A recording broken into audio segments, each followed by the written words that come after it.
이 시간 함께 볼 하나님 말씀 빌립보서 2장 13절에서 16절까지 말씀입니다. 320페이지에 있습니다. 13절에서 16절까지 말씀. 빌립보서 2장 13절에서 16절까지 말씀입니다. 우리 한 목소리로 읽겠습니다. 13절입니다. 시작. 너희 안에서 행하시는 이는 하나님이시니 자기의 기쁘신 뜻을 위하여 너희에게 소원을 두고 행하게 하시나니 모든 일을 원망과 시비가 없이 하라. 이는 너희가 흠이 없고 순전하여 어그러지고 거스르는 세대 가운데서 하나님의 흠없는 자녀로 세상에서 그를 가운데 빛들로 나타내며 생명의 말씀을 밝혀 나의 다름질이 헛되지 아니하고 수고도 헛되지 아니함이로 그리스도의 날에 내가 자랑할 것이 있게 하려 함이라. 아멘.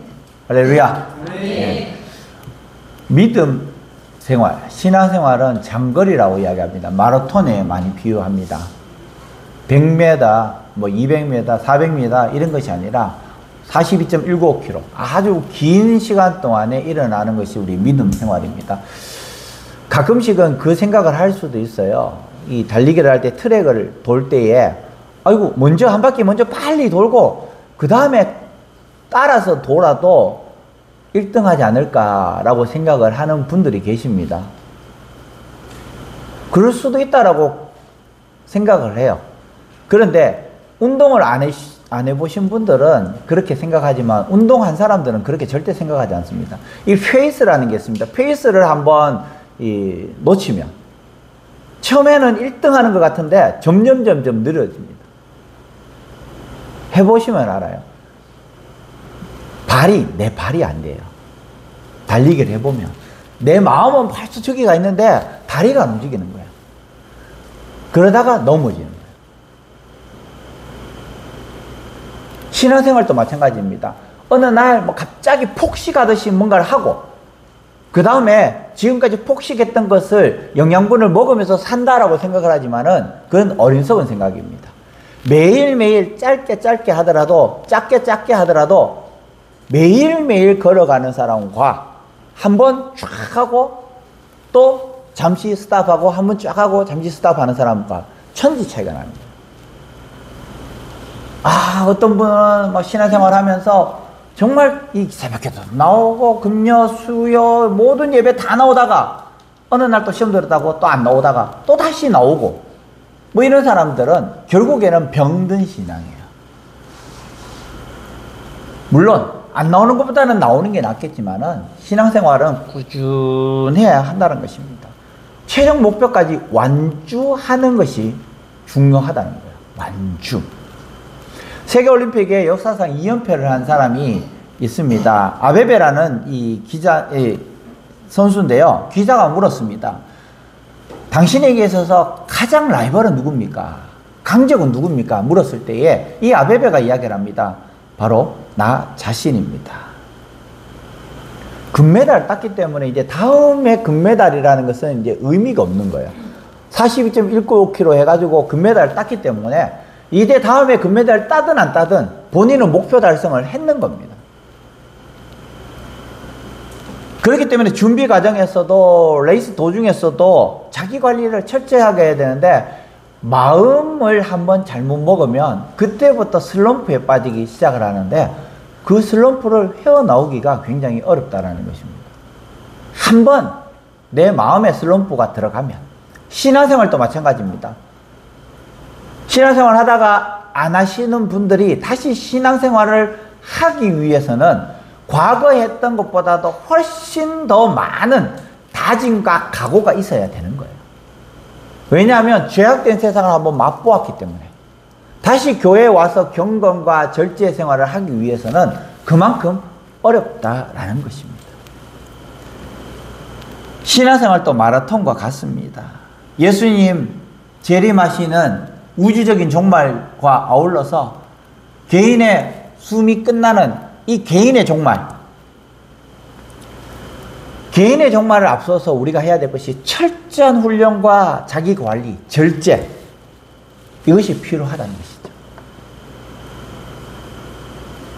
하루에 한 장을 읽든 하루에 한 절을 읽든 작게라도 성경을 읽고 기도를 하고 또 예배 시간을 철저하게 지키는 것, 이것이 중요하다는 것입니다. 그래서 지난주에 2장 12절 말씀에 어떤 말씀을 하고 있습니까? 두렵고 떨림으로 너희 구원을 이루라.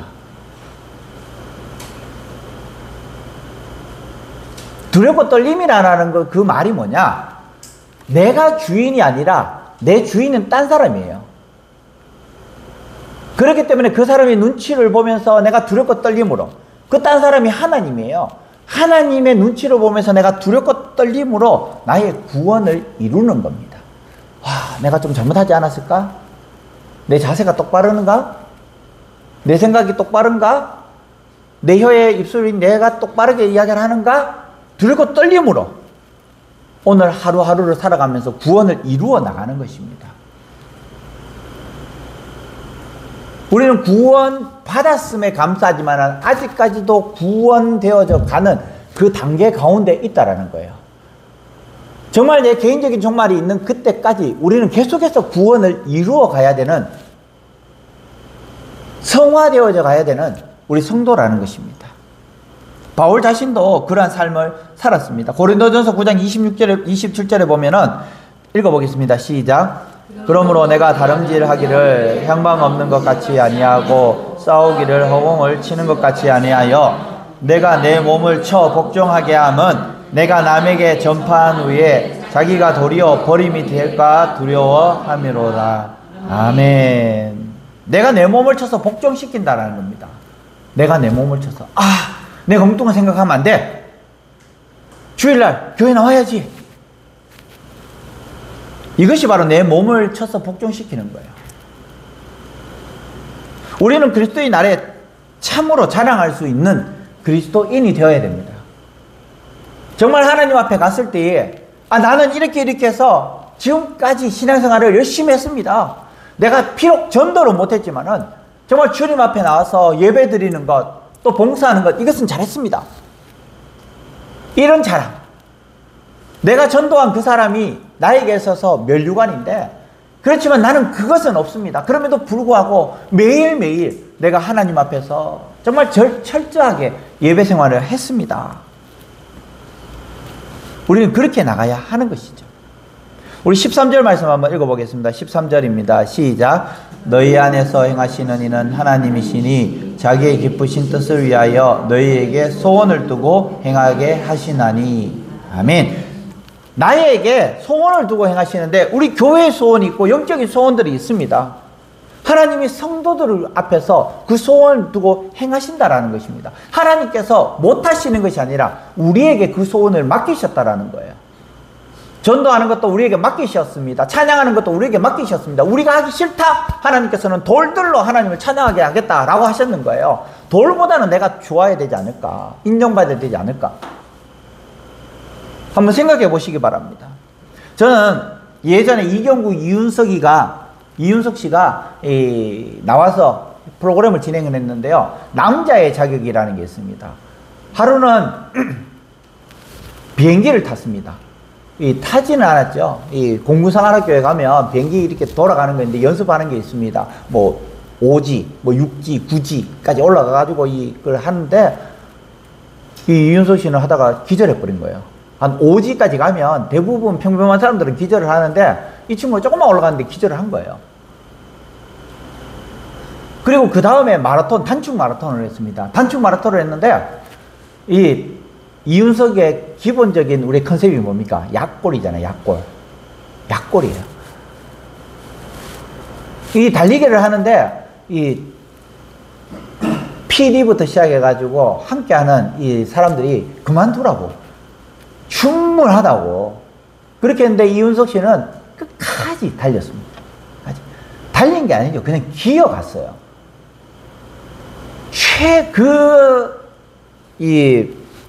단축 마라톤의 최고의 이 기록을 세웠어요. 5시간. 30분 만에 갈 수 있는 거리를 5시간 동안 뛰었는데, 근데 그 친구가 했는 이야기 가운데서 이런 게 있습니다. 내가 지난번에 사관학교에 가가지고 이렇게 비행기 돌았을 때 나 혼자만 기절했다는 거예요. 그런데 그때에 내가 내 와이프, 내 자녀들 너무 부끄러웠다는 거야. 내 컨셉이 약골이지만은 내가 이렇게 약한 사람인지 몰랐다는 거예요. 그러면서 이번 이 달리기만큼은 꼭 끝까지 가보고 싶다고. 방송 관계자들이 이 사람의 이 컨디션을 보고 그만두라고 할 정도로 굉장히 약골이었는데, 근데 끝까지 해냈다는 거예요. 강력한 소원을 가지고, 소망을 가지고 그것을 해냈다는 것입니다. 우리도 마찬가지예요. 하나님께서 원하시는 것은 기록을 세우는 것을 원하시는 것이 아니라 끝까지 가는 것을 원하십니다. 아주 얇게 가더라도, 어떤 사람은 굉장히 굵게 족적을 남기면서 신앙생활을 할 수도 있고 또 사회생활을 할 수 있지만은, 하나님께서 원하시는 것은 굵은 것이 아니라 가늘게라도 끝까지 가는 것을 원하신다라는 것입니다. 그것이 바로 자기의 기쁘신 뜻을 위하여. 마태복음 6장 33절에도 이렇게 말씀합니다. 너희는 먼저 그의 나라와 그의 의를 구하라. 우리가 이렇게 신앙생활을 하는 것은 하나님의 나라, 하나님의 기쁨을 구하기 위해서 신앙생활을 하는 겁니다. 내가 하는 이 말 한마디, 내가 하는 이 행동, 이것이 바로 하나님이 기쁨이 되느냐 안 되느냐. 예배 드리는 것, 이것 하나님께서 기뻐하실까 기뻐하지 않으실까. 오늘 또 의외로 굉장히 많이 빠지셨는데요, 이 주일 성수라는 이 개념이 희박한 부분들이 많이 있습니다. 뻑하면 빠져요. 뻑하면 뭐 때문에 빠지고 출근은 제외시키고, 출근은. 그런데 뭐 때문에 빠지고 이 빠지는 경우들이 너무너무 많다라는 거예요. 물론 부담을 가지고 빠지겠지만은 부담을 가지고 빠지지 말아야 돼요. 주일날 주일 성수하는 것은. 조금 이따가 다시 말씀드리겠지만은, 무엇을 하든지 막 먹든지 마시든지 무엇을 하든지 하나님의 영광을 위해서 하는데, 이 주일날 빠지고 거기 가는 것이 하나님의 영광일까? 아니다라는 것입니다. 직접 하나님께서 그 일을 하실 수 있음에도 불구하고 우리에게 그 사역자로, 사명자로 우리에게 그것을 맡기셨는데, 우리는 너무 나에게 맡겨진 이 사명, 사역을 경하게 생각할 때가 많이 있다라는 것입니다. 하나님은 우리를 통해서 일하고 계시고 또 그것을 원하고 계신다라는 것입니다. 우리에게 거룩한 소원을 주셨습니다. 거룩한 소원. 오늘 본문에서 우리는 커다란 위로를 받습니다. 우리가 주 안에서 거룩한 소원, 하나님의 기쁨이 되는 그 소원은, 그것을 품을 때, 그 소원을 이루기 위해서 순종할 때에 하나님께서 우리에게 능력 주시는 거예요. 우리는 그 마음조차도 없다라는 겁니다. 그 마음조차도. 주일날 보면요, 하나님 앞에서 우리는 어떤 생활을 하고 있습니까? 예배 드리는 것과 내 쾌락을 위해서, 예배 드리는 것과 내 개인적인 것 위해서 우리는 어떤 것을 더 귀하게 여기느냐. 한번 보세요. 내 자녀가 더 귀하고, 내 시댁이 더 귀하고, 내 친정이 더 귀하고, 거기 가서 예배를 드리느냐? 드리면 오케이, 인정. 그러나 대부분은 드리지 않는다라는 거예요. 하나님을 경하게 여기는 성도인데 하나님께서 그 사람을 귀하게 여기실까? 그렇지 않다는 거예요.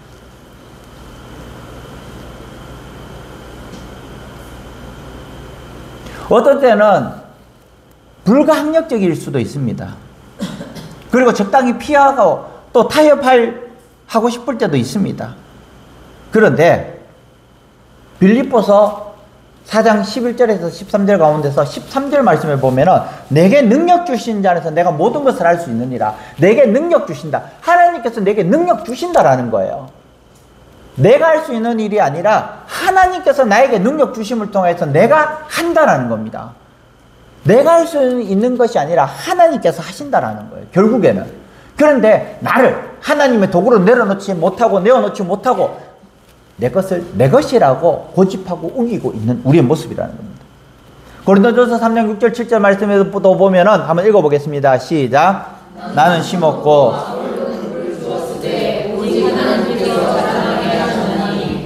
한즉 심는 이나 물 주는 이는 아무것도 아니로되 자라게 하시는 이는 하나님뿐이니라. 아멘. 하나님이라는 거예요. 모든 중심은 하나님, 모든 주인은 하나님. 우리는 도구일 뿐인데 내가 주인으로 살아가고 있는 우리의 모습이라는 것입니다. 하나님께서 우리에게 손을 주시고 이것을 이룰 능력도 하나님께서 우리에게 주시는데 내가 먼저 나는 할 수 없어 라고 나를 한정 지어버리고 경계 지어버린다는 것입니다. 우리는 연약한 동물이고 우리는 연약한 사람이고 우리는 연약한 존재이고 영적인 존재이지만 그럼에도 불구하고 나에게 능력 주시는 분이 하나님이시기 때문에 내가 그것을 할 수 있느니라. 이렇게 고백하고 나가야 된다는 것이죠. 14절 말씀에 보면 모든 일을 원망과 시비가 없이 하라. 아마도 사도 바울은 빌립보 교회에 이런 문제점들을 알고 있었습니다. 유오디아와 순두계의 그 갈등 관계를 알고 있었습니다. 왜 싸움이 일어나는가? 왜 다툼이 일어나는가? 따라하겠습니다. 교만 때문에. 교만 때문에 다툼이 일어납니다. 하나님 앞에서 겸손해야 되는데 하나님 앞에서 낮아져야 되는데 우리는 교만한 거예요. 내 자존심 내려놓지 못하는 거예요. 우리 예수님 십자가에 보면 가톨릭 십자가에 보면 어떻습니까? 십자가에 못 박혀 있습니다. 자, 상상하지는 마세요. 입고 있었을까요? 벗고 있었을까요? 예수님 십자가에 못 박혔을 때 실오락이 하나 없었어요. 그만큼 창피를 당했다는 거예요. 수치를 당했다는 거예요. 그런데 우리는 그런 수치, 그런 창피도 우리는 수용을 못하는 거예요. 그러니까 다툼이 일어난다는 것입니다. 원망과 시비가 없이 하라. 우리에게 말씀하고 있습니다. 교회 안에서도 마찬가지입니다. 원망과 시비가 없어야 돼요. 다툼이 없어야 됩니다. 아우 그래 니 잘났다 니가 알아서 해라. 물론 잘나서 잘났다는 것이 아니라 하나님의 영광을 위해서 내가 져주는 모습도 있어야 하는 것이죠. 그것이 바로 하나님의 뜻이고 기쁘신 뜻이라는 것입니다. 이후에 보면 15절 16절 말씀에도 보면은 세상을 두 가지 말로 정의를 하고 있습니다. 15절 첫 번째 보면은 이는 너희가 흠이 없고 순전하여서 어그러지고 거스러지는 세대 가운데 이 세대를 어그러진 세대라고 이야기합니다. 제자리를 벗어났다는 겁니다. 제자리를 벗어났다. 관역에서 벗어난 세대가 바로 지금의 세대라는 겁니다. 기준이 틀어졌다라는 겁니다. 기준이 틀어졌어요. 잘못된 것이 잘못이 아닌 세대가 되어버렸어요. 지금은.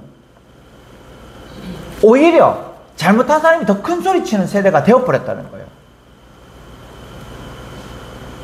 저는 이건 제 개인적인 이야기입니다. 제 개인적인 생각이에요. 저는 국회의원 나오는 사람들 그리고 대통령 나오는 사람들 이런 사람들은 전과가 있으면 안 된다고 생각합니다. 어쩔 수 없이 전과를 당할 수도 있어요.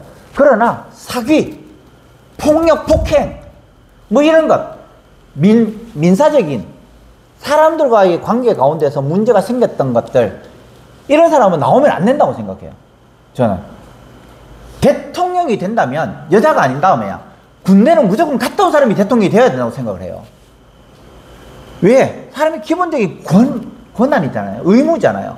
의무도 하지 않으면서 대통령이 되겠다? 이것은 저는 잘못됐다고 생각을 합니다.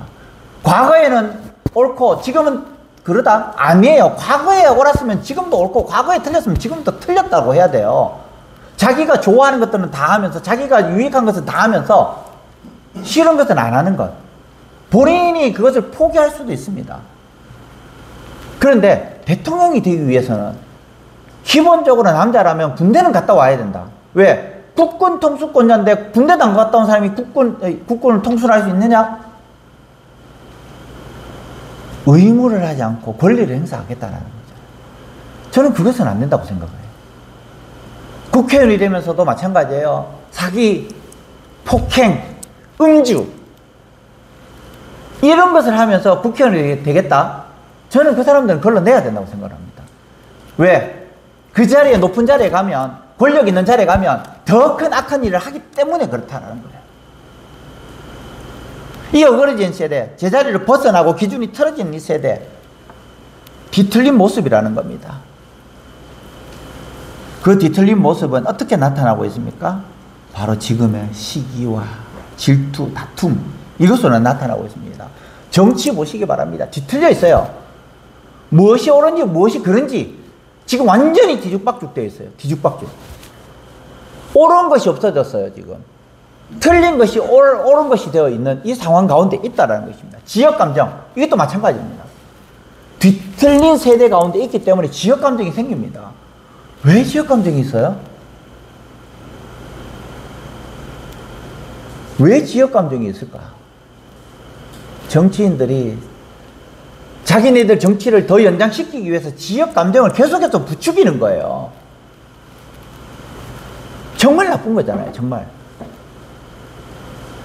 영남, 호남 이렇게 만들어서 중청 이렇게 만들고, 그래서 계속해서 감정을 세우는 거예요. 굉장히 잘못된 겁니다. 기준이 틀렸다는 것입니다. 두 번째로 어그러졌다는 것이 사이가 좋지 못하고 관계가 깨어지는 거예요. 교회 안에서도 이렇게 어그러진 경우들이 있다는 것입니다. 두 번째로 어떤 것을 이야기하냐, 거스르는 세대다. 거스리는 세대. 이는 너희가 흠이 없고 순전하고 어그러지고 거스르는 세대다. 하나님의 뜻을 거부하는 세대라는 것입니다. 바로 잡으려고 하면 거역하는 세대라는 것입니다. 하나님께서 선지자를 보내서 바로 잡으려고 했는데 예레미야 선지자를 어떻게 했습니까? 이스라엘 백성들이 그를 죽이려고 한 거예요. 참 선지자를 죽이고 거짓 선지자를 세우는 거예요. 이것이 바로 거스리는 세대라는 것입니다. 요한일서 2장 15절 16절 말씀 한번 읽어보겠습니다. 시작. 이 세상이나 세상에 있는 것들을 사랑하지 말라. 누구든지 세상을 사랑하면 아버지의 사랑이 그 안에 있지 아니하니 이는 세상에 있는 모든 것이 육신의 정욕과 안목의 정욕과 이생의 자랑이니 다 아버지께로부터 온 것이 아니요 세상으로부터 온 것이라. 아멘. 거스리는 세대 가운데서 우리가 중심을 잡고 나가야 되는 것은 바로 하나님, 우리가 하나님을 잡고 나가야 한다는 것입니다. 그렇다면 이런 세대 가운데서 우리가 해야 될 일이 뭔가? 성도가 해야 될 일이 뭔가? 바로 그 다음에 나와 있습니다. 이는 너희가 흠이 없고 순전하여. 이 어그러지고 거스러지는 이 세대 가운데서 우리는 흠이 없어야 한다는 것입니다. 순전해야 한다는 것입니다. 베드로전서 1장 18절 19절 말씀에 보면은 어떻게 하면 이 흠이 없을 수가 있느냐에 대해서 말씀을 하고 있는데요. 한번 읽어보겠습니다. 시작. 너희가 알거니와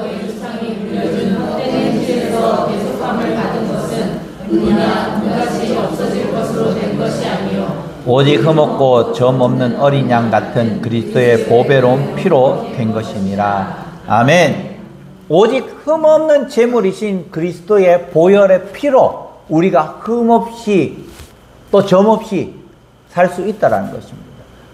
내가 흠이 없는 것이 아니라 하나님의 은혜로 내가 흠이 없다라고 인정을 받는다라는 것입니다. 우리는 흠없는 제물이 되어야 하는 것입니다. 말라기 1장 8절 말씀에 보면은 악한 사람에 대해서 이야기를 하고 있습니다. 그 악한 사람이 뭐냐? 바로 총독에게 어떤 것을 주었느냐? 눈먼 것, 저는 것, 곰팡이 핀 것, 이런 것들 하나님 앞에 바쳤다라는 거예요. 하나님 앞에 바쳤는데 이것을 너희 총독에게 가져다 줘봐라. 총독이 그것을 기뻐하겠느냐? 하물며 하나님은 어떠냐는 거예요. 우리가 하나님께 드리는 것 어떻습니까? 눈먼 것을 드립니다. 병든 것을 드립니다. 나에게 있어서 최고의 것을 드리는 것이 아니라 내게 있어서 남은 시간, 잔돈을 하나님께 드린다라는 겁니다. 아까 전에 말씀드렸죠. 주일 성수, 이것은 해도 되고 안 해도 되는 문제가 아니라 반드시 해야 되는 문제라고 킵하고 가야 되는 거예요. 그런데 우리는 내가 선택권이 있다고 생각을 합니다. 물론 출석 성도의 60%, 70% 정도 주일 성수 꼭꼭 합니다. 나머지 40%, 30%가 주일 성수를 자유롭게 합니다. 집에 있으면서도 나 피곤해서 오늘 교회 안 나가. 뭐 여러 가지 핑계를 댑니다. 누구 결혼식 때문에 가야 되고 뭐 때문에 가야 되고, 예수 그리스도께서 나를 위해서 십자가에 못 박혀 죽으시는데 내 핑계를 대고 주일 성수를 하지 않는다라는 거, 이것부터 정확하게 짚고 넘어가야 되는 거예요. 주일 되면 매주 교회 나오시는 분들이 빠져요. 너무너무 신기해요. 너무너무 희한해요. 어떻게 주일 성수에 대해서 저렇게 자유로울 수 있을까? 물론 여기 계시는 분들은 주일 성수 다 잘하세요. 꼭 들어야 될 분들은 여기에 꼭 안 오세요. 그런데 우리가 그래도 계속해서 고민해야 될 것이 뭐냐? 나에게 있어서 남는 시간을 하는 게 드리는 것이 아니라, 잔돈을 하는 게 드리는 것이 아니라, 내게 있어서 남는 힘을 하는 게 드리는 것이 아니라, 하나님께서 원하시는 것은 눈먼 것, 약한 것을 드리는 것이 아니라 나에게서의 최고의 것을 드려요. 먼저의 것을 드려야 되는 거예요. 그래서 상징적으로 첫 번째 난 것, 첫 수확물, 이것을 하나님께 드리라는 것입니다. 로마서 12장에도 이것이 바로 산제물이라는 것입니다. 이것이 바로 영적 예배라는 것입니다. 우리 목장 리더들은 목장 가족들에게 이야기하셔야 돼요. 주일 성수는 꼭 해라. 이것은 선택의 여지가 아니다. 무조건 해라. 이 훈련부터 시작을 해야 되는 거예요. 양육반 하는 거 다른 거 아닙니다. 이런 훈련을 시키는 겁니다. 10분 전에 교회 와라. 이 훈련을 시키는 거예요. 8시부터 수업이지만 7시 50분까지 와라. 그런데도 7시 50분에 오시는 분들도 있지만은 4-5분은 너는 이야기해라. 나는 내 페이스대로 가겠다고. 55분에 오시고 57분에 오시는 그런 분들도 계신다라는 거예요.